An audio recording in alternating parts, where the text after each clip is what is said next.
Meaning of gastronomy. Gastronomy. Gastronomy. Gastronomy.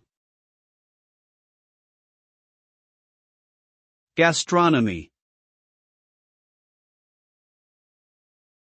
Gastronomy refers to the art and science of good eating and drinking.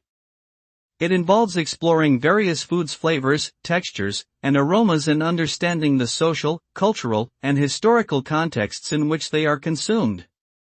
Gastronomy seeks a deeper understanding of food beyond taste and nutrition, acknowledging the cultural and social aspects that shape people's eating habits. It encompasses cooking techniques, ingredients, food presentation, and dining experiences and aims to promote culinary creativity and innovation while preserving culinary traditions. In summary, gastronomy is about appreciating and celebrating food as an essential component of human culture.